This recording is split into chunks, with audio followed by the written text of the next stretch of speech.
গত ৩৫ দিন ধরে রাস্তায় এখনও অবধি আমাদের আন্দোলনের বা অভয়ার বিচারের কোনো রকম কোনো সমাধান সূত্র, কোনো রকম কোনো সমাধান, কোনো রকম কোনো বিচার আমরা পাইনি। আমাদেরকে পরিষ্কারভাবে জানানো হচ্ছে না সেই আন্দোলনের আমাদের দাবিগুলো নিয়ে কী সদর্থক ভূমিকা প্রশাসনের তরফ থেকে রাখা হচ্ছে। লাইভ স্ট্রিমিংয়ের মধ্যে একটা সামান্য দাবির জন্যে এই গোটা মিটিংটি বানচাল হয়ে গেল। কারুর বয়স 60, কারুর 64, তারা কিন্তু সেই পরিষেবা দিয়ে গেছেন এবং এরকম কখনোই হয়নি কোনো পেশেন্ট আনঅ্যাটেন্ডেড হয়ে মারা গেছেন।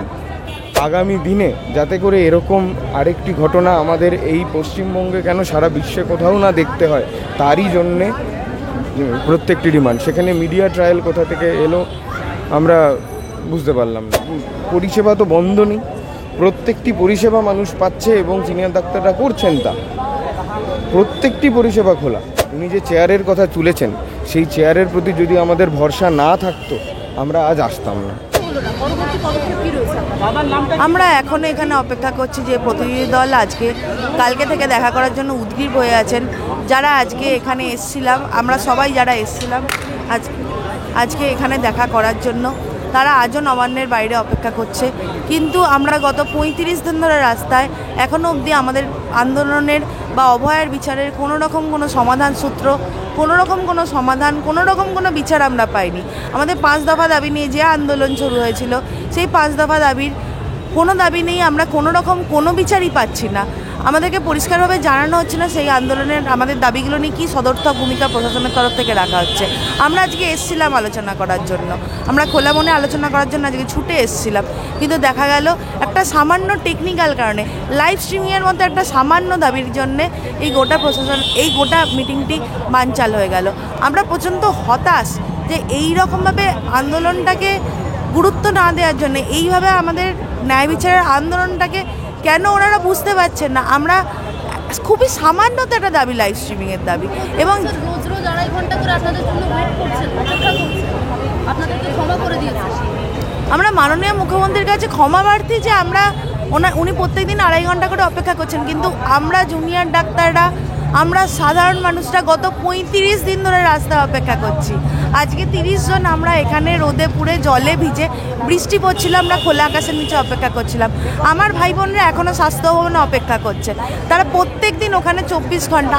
আজকে অবস্থান আন্দোলনের 3 দিনে পৌঁছেছে। অভয়ার ন্যায় বিচারের 35 দিন পেরিয়ে গেছে অভয়ার খুনের ঘটনা। আমরা প্রত্যেক দিন রাস্তায়, আমরাও চাইছি কোনো সমাধান সূত্র বেরোক, কিন্তু সেই তরফে কোনো সদর্থক ভূমিকা আমরা দেখতে পাচ্ছি না, সেই নিয়ে আমরা হতাশ।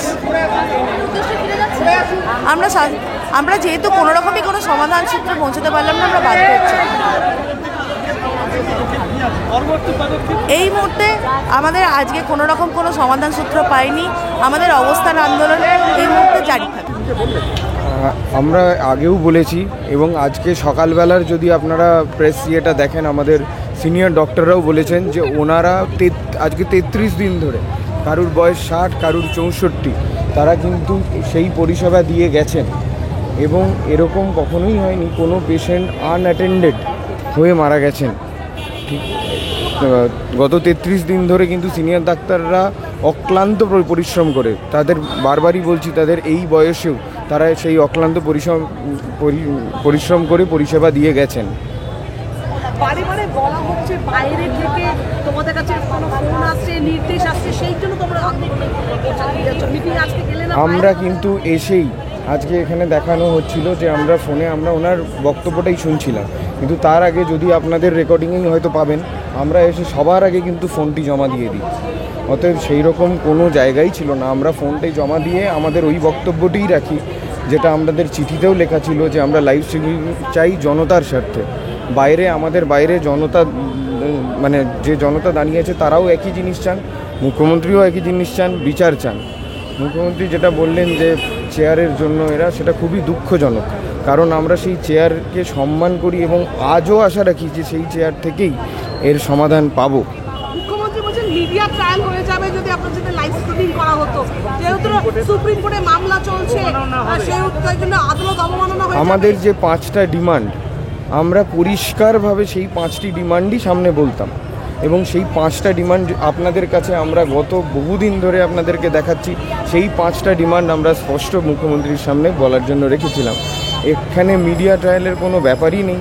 আমরা ওনার কাছে সেই প্রশ্নগুলোই রাখতাম যে আমাদের উনি হয়তো ওনার কাছে হয়তো পৌঁছচ্ছে না ক্লিয়ারলি যে আমাদের 5টা ডিমান্ড কি, এবং যদি ভালো করে দেখেন প্রত্যেকটি ডিমান্ড আমাদের ন্যায়ের পথে নিয়ে যাওয়ার জন্য, এবং সব থেকে বড় কথা আগামীকাল মানে আগামী দিনে যাতে করে এরকম আরেকটি ঘটনা আমাদের এই পশ্চিমবঙ্গে কেন সারা বিশ্বে কোথাও না দেখতে হয়, তারই জন্যে প্রত্যেকটি ডিমান্ড। সেখানে মিডিয়া ট্রায়াল কোথা থেকে এলো আমরা বুঝতে পারলাম না। সাংবাদিক বৈঠক করছে, প্রেস কনফারেন্স করছে, সেটা কি মিডিয়া ট্রায়াল হচ্ছে না? সেটা আপনারা প্রশ্ন করুন, আপনাদের কথা বলেছে, আমার মতে আপনারা প্রশ্ন করুন।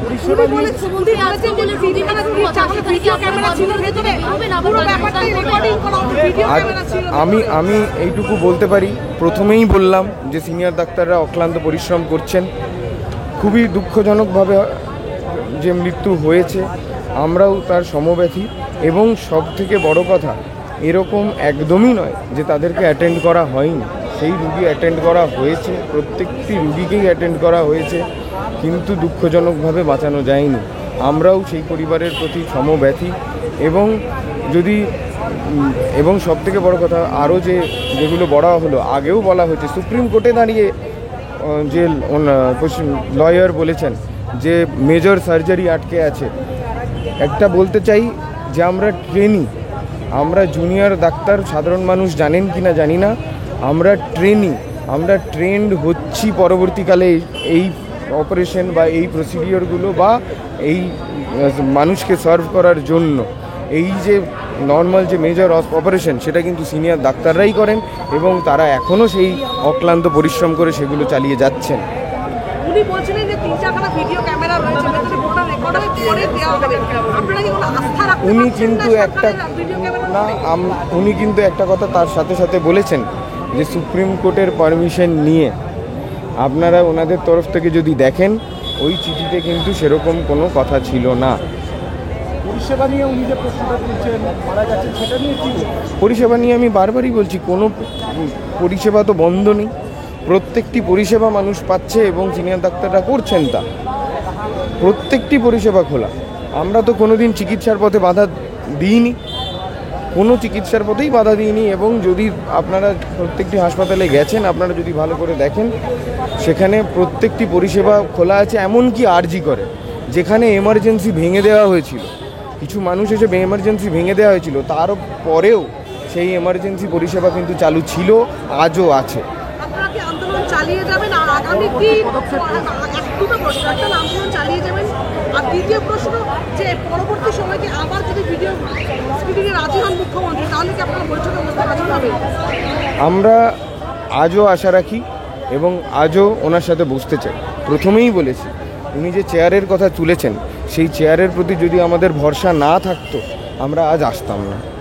আমরা এখনও সেই চেয়ারের প্রতি ভরসা রাখি, এবং উনিও বিচার চান, আমরাও বিচার চাই। তাই আমরা সেই চেয়ারের প্রতি ভরসা রেখে আবারও হয়তো আসব।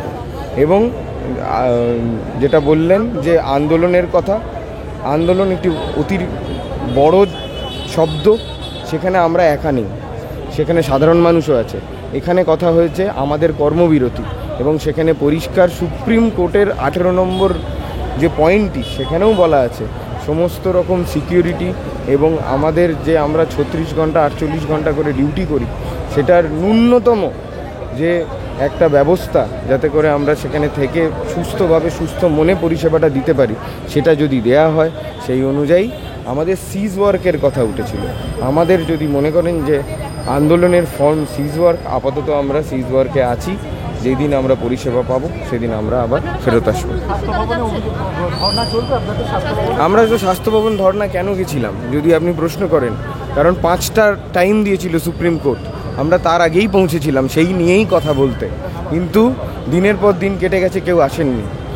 আমাদেরকে এখানে ডাকা হয়েছিল এবং আমরা কিন্তু এখানে এলাম। আমরা সেই আশা রাখি চেয়ারে, সেই জন্যই আমরা এসেছি। আপাতত আমরা ওখানে সিজ ওয়ার্কে আছি এবং আমরা ওখানে বসে থাকব। আমরা ফেরত গিয়ে আমাদের সমস্ত ওখানে প্রচুর সাধারণ মানুষও আছেন, সবার সাথে কথা বলি, তারপরে আমরা আজকে আবারও একটি অফিসিয়াল প্রেস রিলিজ আমরা ওখান থেকে দেব। এবং ওই পাশে থেকে চলে যাচ্ছেন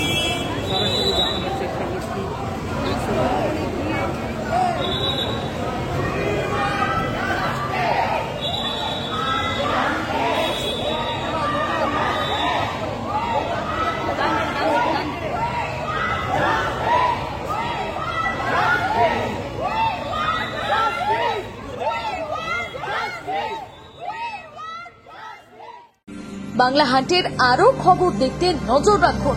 বাংলা খবর মানেই বাংলা হাট।